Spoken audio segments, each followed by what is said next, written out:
ही MESMA कायद्याअंतर्गत अत्यावश्यक सेवा म्हणून ऑलरेडी डिक्लेअर्ड आहे, डिफाईन त्याच्यामध्ये केलेली आहे. त्यामुळे ह्या संपाला हा कायदा लागू शकतो एवढं निश्चित आहे. एस टी महामंडळाचे व्यवस्थापकीय संचालक शेखर चन्ने आपल्यासोबत आहेत. आपण त्यांच्याशी बातचीत करणार आहोत. सर, ABP माझामध्ये तुमचं खूप खूप स्वागत. धन्यवाद. मागच्या काही दिवसांपासून जर आपण पाहतोय तर मोठ्या प्रमाणामध्ये आंदोलनाची जी परिस्थिती आहे ही दिवसेंदिवस बिघडत चालल्याचं पाहायला मिळते. अशा परिस्थितीमध्ये आता मेस्मासारखा कायदा लागू होण्याची शक्यता काल परिवहन मंत्र्यांकडून वर्तवण्यात आली होती. काय सांगाल याबद्दल? ती शक्यता तर आता निर्माण झाली. म्हणजे शासनाला कदाचित त्यासाठी वाट पाहावी लागली. हा संप शांततेने काहीतरी तोडगा निघून यातून मार्ग निघेल आणि असं काही गंभीर कारवाईची गरज पडणार नाही अशा प्रकारची शासनाची अपेक्षा होती. त्यामुळे ह्या कायद्याचा विचार आतापर्यंत झाला नाही. आपली जी काय कारवाई होती, डिपार्टमेंटल ॲक्शन ती आपण घेत होतो. नुसती ॲक्शन घेत होतो असं पण नाही, तर त्याचसोबत एका बाजूने कर्मचाऱ्यांच्या ज्या मागण्या होत्या, त्यांचे पगारवाढीचे जे इश्यूज होते ते पण शासनाने ह्या संपूर्ण 1 महिन्यामध्ये ॲड्रेस केले. आपण लक्षात घेतलं तर सुरुवात बघा ही ऑक्टोबरच्या शेवटी झाली. म्हणजे 28 ऑक्टोबरला एक मिटिंग झाली आणि त्यानंतर यांचा DA वाढवण्यात आला.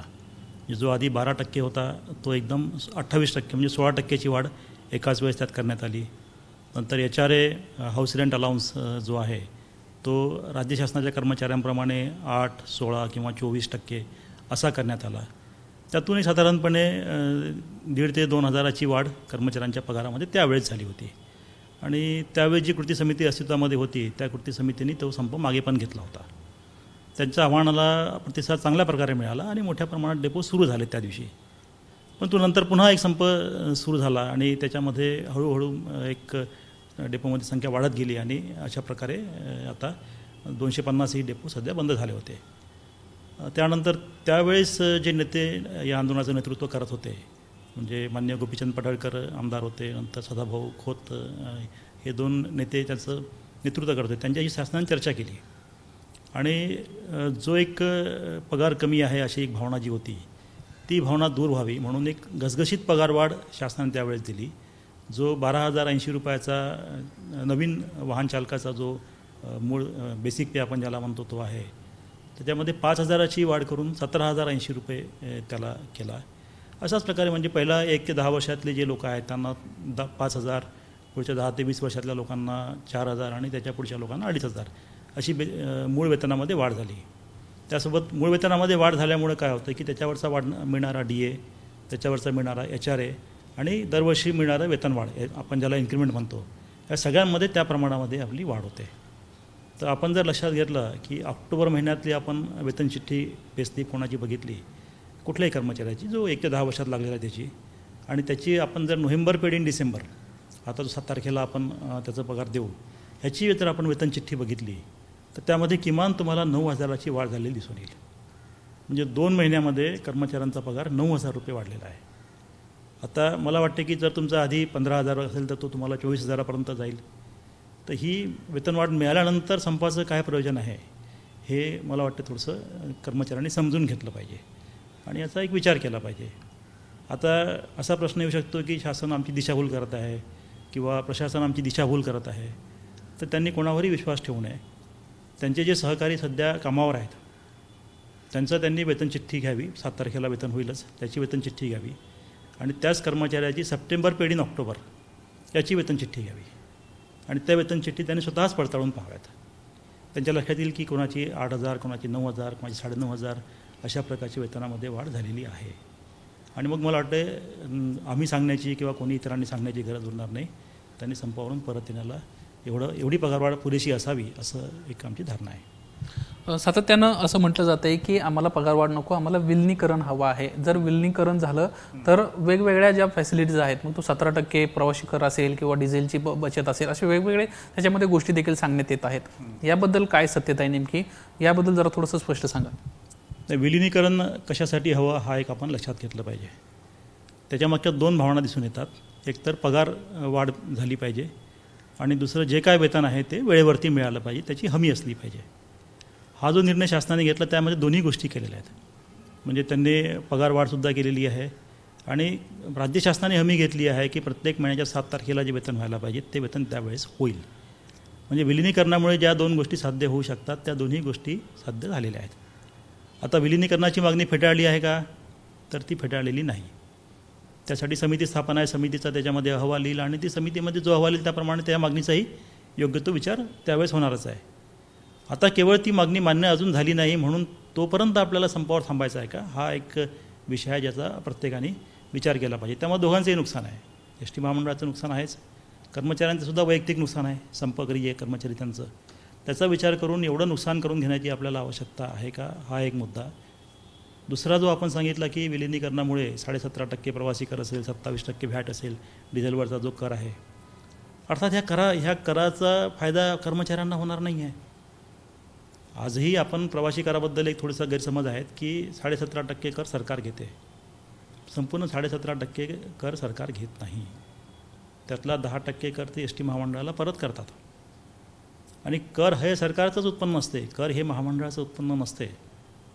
आपली जी तिकीट आहे ही आपण ठरवतो, बेसिक तिकीट जी आपली आहे ती, त्यावर प्रवाशांकडून तो कर लागतो. जर शासनाने तो कर लावला आणि ते तिकीट कमी होईल, म्हणजे महामंडळाच्या उत्पन्नामध्ये वाढ होईल, हा जर काही समज असेल तसं होणार नाही. समजा आज एक 10 रुपयाचं तिकीट आहे, त्या 10 रुपयाच्या तिकिटीमध्ये 17.5% हा कर अंतर्भूत आहे. त्यामुळे अदरवाईज ते तिकीट 8.5 रुपयाचं राहिलं असतं, ते आज 10 रुपयाचं होत आहे. कर काढून टाकला तर ते तिकीट 8.5 रुपयाचं होईल. म्हणजे महामंडळाचं जेवढं उत्पन्न आहे तेवढंच महामंडळाला मिळणार आहे. कर काढल्यामुळे त्याच्यात ते महामंडळाच्या उत्पन्नात वाढ होणार नाही. परंतु 17.5% जो कर आता शासन वसूल करते त्यातलं 10% महामंडळाला परत देते. म्हणजे उलट महामंडळाचा फायदा आहे. कर असल्यामुळे महामंडळाचा त्याच्यामध्ये 10% फायदा होतो आहे आणि तो आपल्याला जे काही उत्पन्न आहे ते वापरायला मिळते. डिझेलचा व्हॅटचा मुद्दा जो आहे की विलिनीकरण झालं तर व्हॅटच लागणार नाही, आपल्याला डिझेल कमी स्वस्तामध्ये मिळेल. त्यांना मला एकच सांगायचं आहे की सध्या जी शासकीय गाड्या आहेत, तहसीलदारांची गाडी असेल, जिल्हाधिकाऱ्यांची गाडी असेल, त्याला जे डिझेल मिळते त्यावरती व्हॅट लागतो की नाही आणि त्यांना काय व्हॅट वजा करून डिझेल मिळते का, हे एकदा जर त्यांनी बघून घेतलं तर मला वाटतं तोही विषय संपुष्टात होईल. शासनाच्या गाड्यासाठी सुद्धा डिझेल खरेदी होते किंवा पेट्रोल खरेदी होते, त्यासाठीवर सुद्धा व्हॅट वसूल केला जातो.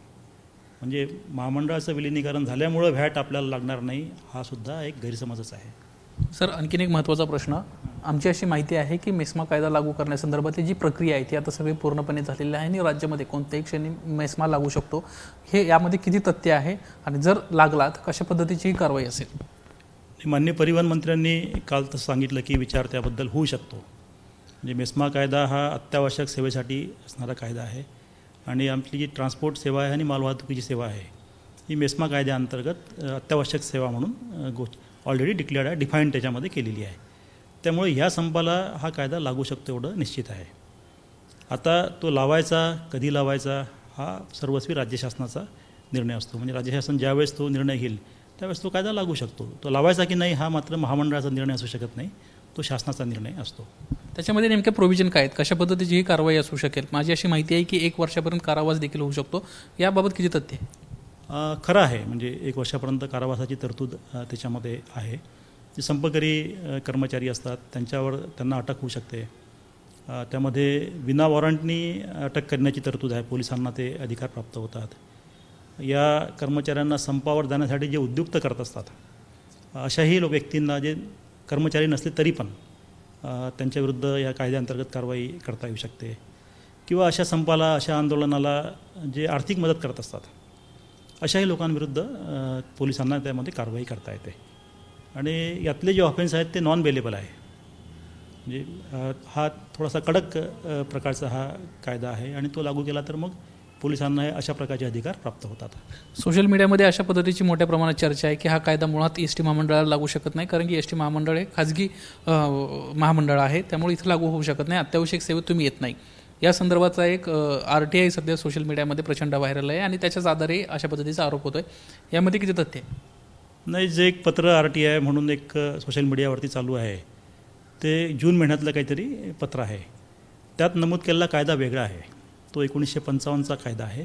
तो बहुतेक एसेन्शियल कमोडिटीज ॲक्टच्या संबंधाने ते पत्र दिलं गेलेलं आहे. आणि याच्यातली जी माहिती असते, RTI कायद्यामधली जी माहिती असते ती समोरच्या माणसांनी काय प्रश्न विचारला आहे त्याच्या अनुषंगाने दिलेलं ते उत्तर असते. त्याचा प्रश्न आपल्यासमोर नाही, आपल्याला फक्त दिलेलं उत्तर आहे. त्यामुळे त्याच्यात जी काय माहिती आहे ती मला वाटते दिशाभूल करणारी किंवा त्याचा वापर दिशाभूल करण्यासाठी होतो आहे लोकांच्या मनामध्ये. मेस्मा कायदा हा STच्या संपाला लागू होतो. त्याच्या कलम 2मध्ये व्याख्या केलेली आहे कोणाकोणाला लागू होतो. त्यामध्ये ज्या प्रवासी वाहतूक करणारे किंवा माल वाहतूक करणाऱ्या जे काही संस्था आहेत, ज्याच्या संदर्भात राज्य शासनाला कायदा करण्याचा अधिकार आहे, अशा संस्थांना तो लागू होतो. एस.टी. महामंडळासंदर्भात राज्य शासनाला कायदा करण्याचा अधिकार आहे, म्हणून तो आम्हाला लागू होतो. आणखीन एक महत्त्वाचा असा प्रश्न आहे की अनेक कर्मचारी कामावर जाऊ इच्छितात, परंतु काही कारणास्तव ते जाऊ पोचत नाही आहेत. यांना देखील आता निलंबनाची नोटीस पोचली आहे. फॉर एक्झाम्पल द्यायचं झालं तर एक महिला होती, जी महिला प्रेग्नंट होती, ती महिला रजेवर जाणार होती. अशा परिस्थितीत तिची निलंबनाची कारवाई केली तिच्यावर. दुसरीकडे कोल्हापूरमधली अशी एक व्यक्ती आहे जी दवाखान्यामध्ये ॲडमिट आहे. ते कामावर होते, त्यानंतर आजारी पडल्यामुळे दवाखान्यात ॲडमिट झाले आणि तरी देखील त्यांच्यावर निलंबनाची कारवाई झालेली आहे. तुम्ही यामध्ये लक्ष देणार आहात का, किंवा तुमच्यापर्यंत हा विषय पोहोचला आहे का? काय याच्याबद्दल तुम्ही आदेश दिले? संपाच्या बाबतीमध्ये जेव्हा संप असा होतो त्यावेळेस असे जे काही मेडिकल प्रॉब्लेममुळे जे लोक रजेवर असतात किंवा रजा घेऊ इच्छितात त्यांनी तसा अर्ज केला पाहिजे. आणि मी संपावर नाही, मी ह्या कारणामुळे वैद्यकीय रजेवर आहे. जे काही त्यांच्याकडे डॉक्युमेंट असतील, मेडिकल सर्टिफिकेट असेल, ते त्यांनी दाखल करायचं असते आणि मग त्यावेळेस त्यांच्यावरती कारवाई होत नाही. तशा प्रकारचं त्यांनी अर्ज केला असेल किंवा जर ते करणार असतील तर निश्चितपणे जी कारवाई झाली आहे ती मागे घेतल्या जाईल. त्यामध्ये अशी काही अडचण नाही. म्हणजे कोणी जो संपावर नाही त्याच्याविरुद्ध कारवाई करणे असा आमचा मानस नाहीच. उलट आपण लक्षात घ्या की संपावर जितके कर्मचारी आहे त्याच्यापैकी आपण 10% कर्मचाऱ्यांवरच कारवाई केली. म्हणजे संपावरच्या सुद्धा सर्व कर्मचाऱ्यांवरती आपण कारवाई करत नाही. कर्मचाऱ्यांवरती कारवाई करण्याचा याच्यामागे उद्देश नाहीच. कर्मचाऱ्यांनी कामावर यावं हा खरा या सगळ्या याच्यामागे उद्देश आहे. पंढरपूरमध्ये जे कर्मचारी एस.टी. कर्मचारी कामावर जात होते त्यांना मारहाण झाली. राज्य शासनाकडून उत्तर देण्यात आलं होतं की अशा पद्धतीनं जर काय होणार असेल तर आम्ही त्यांना संरक्षण देऊ.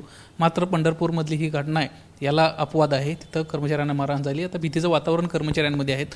जे भीतीच्या वातावरणाखाली सध्या जगत आहेत कर्मचारी, त्यांना तुम्ही काय संदेश द्याल? असं काही ठिकाणी होत आहे, असं आमच्या पण कानावर आलं आहे की बऱ्याचशा ठिकाणी कर्मचाऱ्यांना कामावर यायचं आहे. जे लोक घोळक्यानी बाहेर बसलेले असतात किंवा कुठे मंडप टाकून बसलेले असतात त्यांच्यासमोरून ते कामावर येता येत नाही. काही ठिकाणी असं झालं आहे की जे कर्मचारी कामावर आले त्यांच्या काहीतरी विचित्र प्रकारचे त्यांचे फोटो काढून त्यांना ते सोशल मीडियावरती व्हायरल करण्यात आले. काही ठिकाणी त्यांच्या घरी जाऊन त्यांच्या फॅमिली मेंबरला त्रास देण्याचा प्रयत्न करण्यात आला आहे. हे चांगलं नाही. अशा प्रकारे कर्मचाऱ्यांनी करू नये. अशा प्रकारच्या गोष्टी घडल्या तर निश्चितपणे कठोर कारवाई याच्यामध्ये होणार आहे. पोलीस त्या प्रकारची कारवाई निश्चित करतील. म्हणून संप ज्यांना करायचा आहे त्यांनी तो शांततेत केला पाहिजे. अशा प्रकारचं त्यांनी कोर्टामध्ये पण सांगितलं आहे की आमचा संप शांततेत सुरू आहे. पण म्हणून जे लोक कामावर येत आहेत त्यांना अडवण्याचा अधिकार त्यांना कोणी दिला नाही. आणि असं जर कुठं होत असेल त्याच्यावर गंभीरातली गंभीर कारवाई करण्यात येईल. म्हणजे पोलिसही कारवाई करतील आणि आमचीसुद्धा जी प्रशासकीय कारवाई आहे ती पण निश्चितपणे गंभीर कारवाई द्यावी. शेवटचा प्रश्न, बेस्मा कायदा कधी लागू होणार? नाही, हा राज्य शासनाचा विषय आहे, त्यामुळं मला त्याच्याबद्दलची माहिती नाही आहे काही. आपण पाहिलं असेल अशा पद्धतीनं शेखरचंदने सरांना माहिती दिली आहे की या संदर्भामध्ये जो मेस्मा कायदा राज्यात लागू होऊ शकतो अशा पद्धतीचे संकेत परिवहन मंत्र्यांना दिलेत. तो सर्वस्वी अधिकार शेवटी सरकारचा आहे, त्यामुळे ते कधीच लागू होईल हे सांगता येत नाही. मात्र कोणत्याही क्षणी राज्यामध्ये अशा पद्धतीचा कायदा लागू होऊ शकतो आणि कर्मचाऱ्यांवर अटकेची कारवाई होऊ शकते अशा पद्धतीची सध्या मोठ्या प्रमाणात चर्चा आहे. तशी शक्यता देखील आता राज्य परिवहन मंत्र्यांकडून वर्तवण्यात आली आहे. कॅमेरामन अनिल बारगेसह निलेश बुधावले, ABP माझा, मुंबई. आपण पाहिलं असेल अशा पद्धतीनं राज्यात कोणत्याही क्षणी मेस्मा कायदा लागू होऊ शकतो तसे संकेत परिवहन मंत्र्यांना दिलेत. त्यामुळे कर्मचाऱ्यांना अजूनही परिवहन महामंडळाकडून विनंती करण्यात येते की लवकरात लवकर त्यांना कामात यावं आणि जे नागरिकांना आता त्रास सहन करावा लागतोय तो कुठेतरी कमी व्हावा. कॅमेरामन अरविंद बारगेसह निलेश बुधावले, ABP माझा, मुंबई. ABP माझा, उघडा डोळे बघा नीट.